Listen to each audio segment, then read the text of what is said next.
يصيبهم ببعض ذنوبهم، اس پر اگر وہ منہ موڑیں تو جان رکھو کہ اللہ تعالیٰ ان کے بعض گناہوں کی وجہ سے ان کو مصیبت میں مبتلا کرنے کا ارادہ کرتے ہیں۔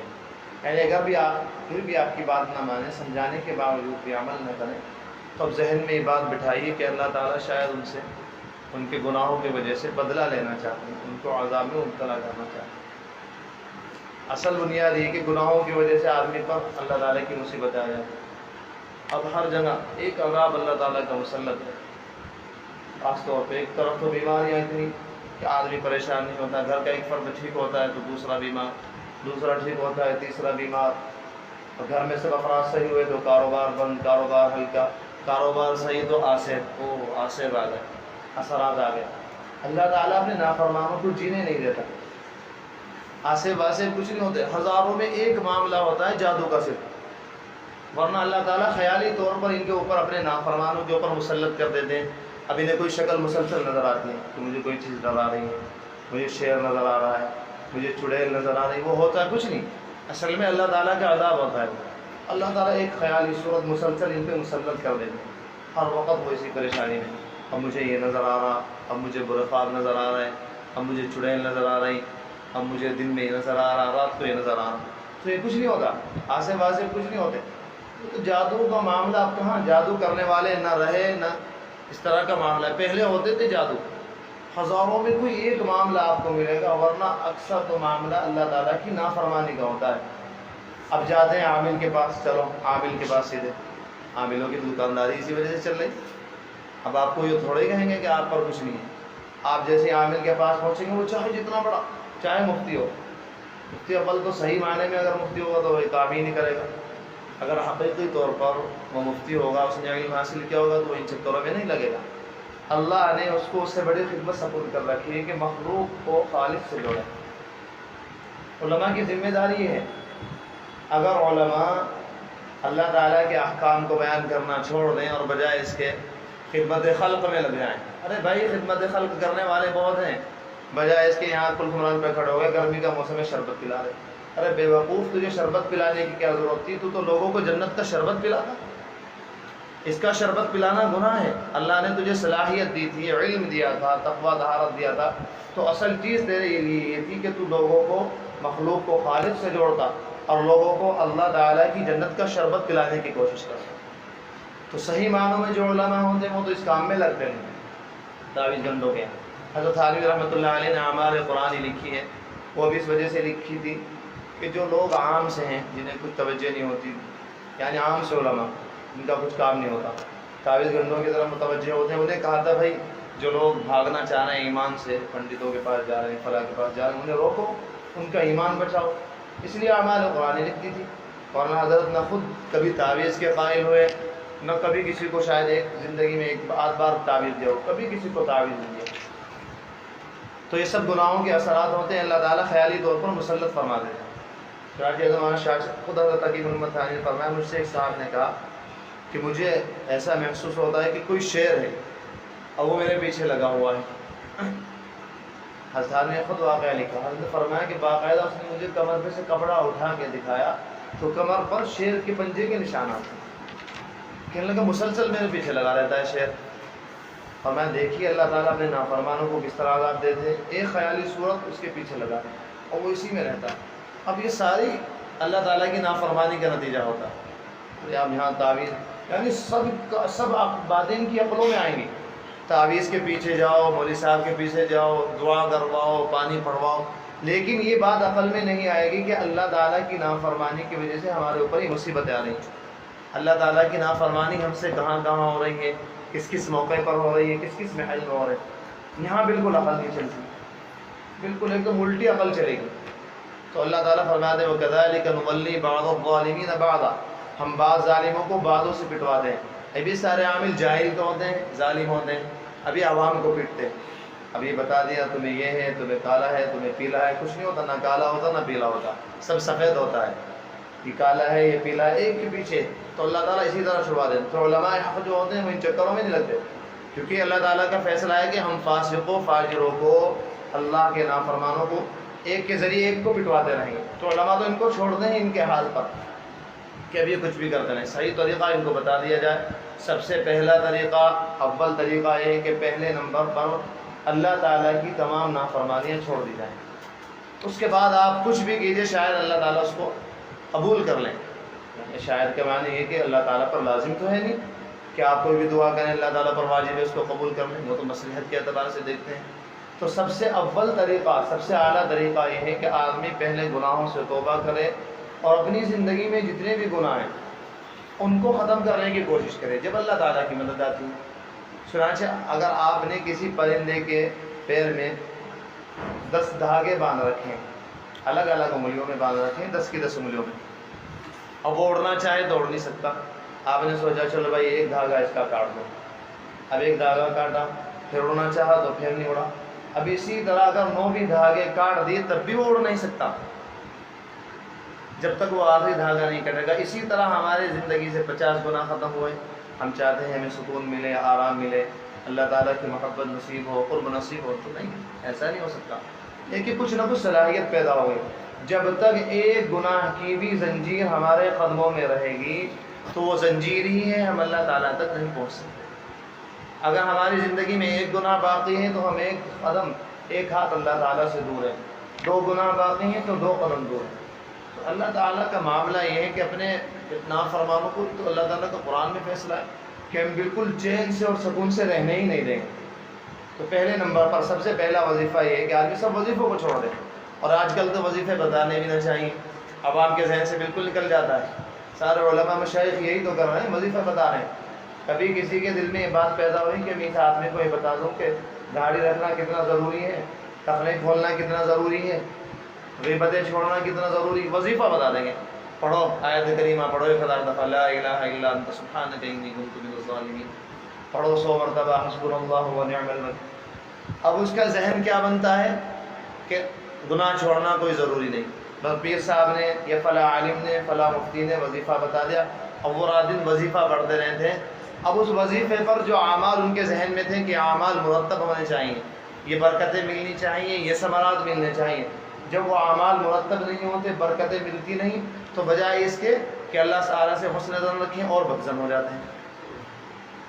اب اور بدظنی پیدا ہو جاتی ہے. معاملہ وہاں سے ہوا کہ یہ شاید جس کے پاس گئے تھے اگر یہ بتا دا کہ بھائی پہلے گناہ چھوڑو، تمام گناہ، اللہ تعالیٰ کی نافرمانیاں چھوڑو، تب اس کے بعد تمہارے اعمال، تمہارے وظیفے اثر کر سکتے ہیں. خود حدیث شریف میں اللہ تعالیٰ کے نبی فرماتے ہیں لا یدرک ما عند اللہ الا بطاعتہ، اللہ تعالیٰ کی کوئی بھی نعمت بغیر اللہ تعالیٰ کے راضی، اللہ تعالیٰ کو راضی کیے بغیر حاصل نہیں ہو سکتی.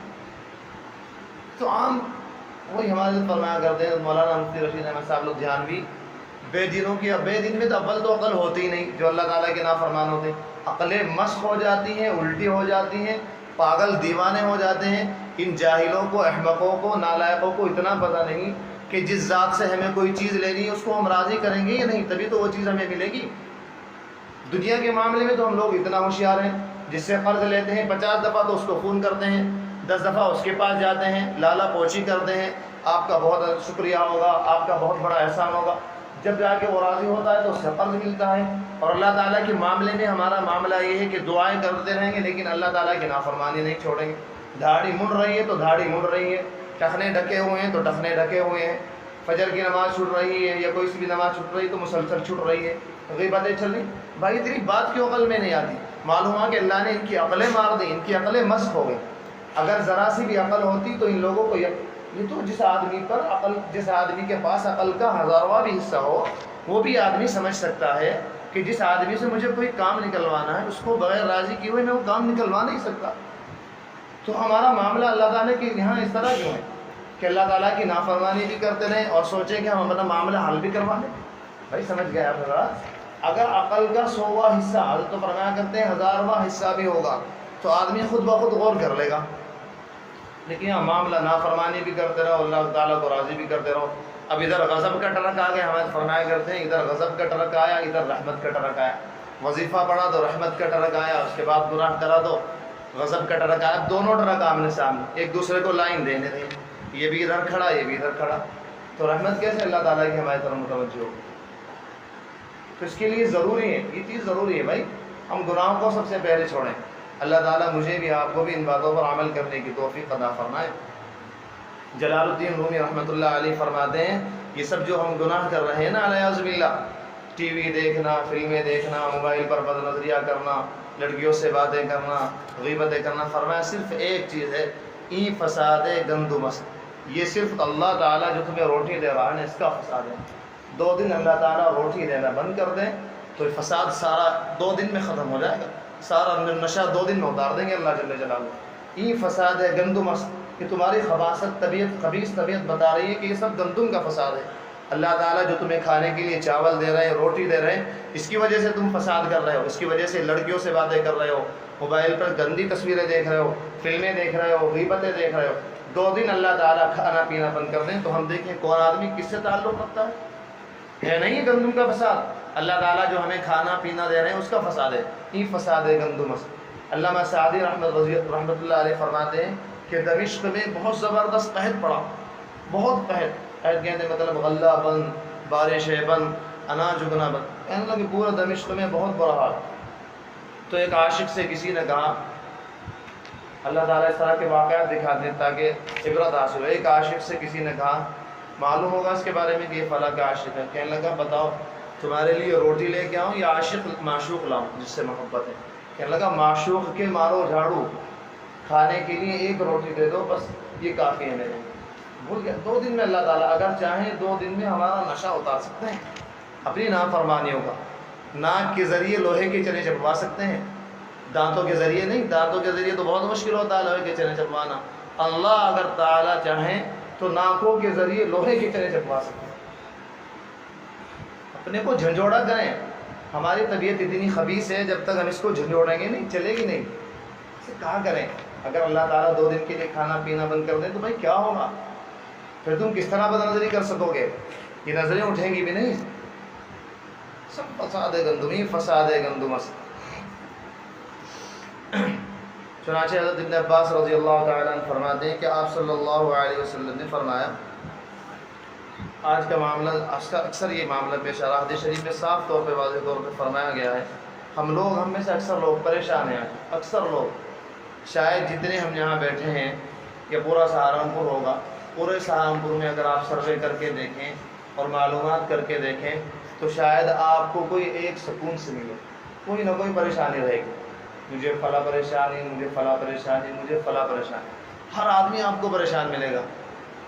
رشتہ نہیں ہوا تو رشتے کے لیے پریشان، رشتہ ہو گیا تو نکاح کے لیے پریشان، نکاح ہو گیا تو اولاد نہیں، اولاد کے لیے پریشان، اولاد ہو گئی تو اولاد نکمی ہے، اولاد فرما بردار بن جائے اس کے لیے پریشان، اولاد جوان ہو گئی تو اس کے رشتوں کے لیے پریشان، لڑکی گھر میں بیٹھی ہے اس کے رشتے، یعنی ہر آدمی کے پاس کوئی نہ کوئی پریشانی رہے گی۔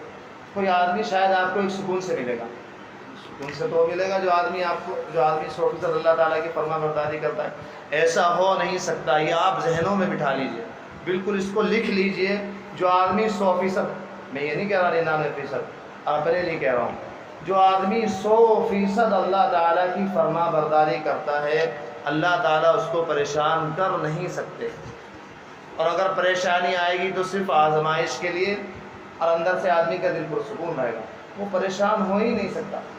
اللہ تعالیٰ کسی آدمی کو جو اللہ تعالیٰ کا محب ہو، چاہنے والا ہو، در در کی ڈھوک لے نہیں کھلا سکتے۔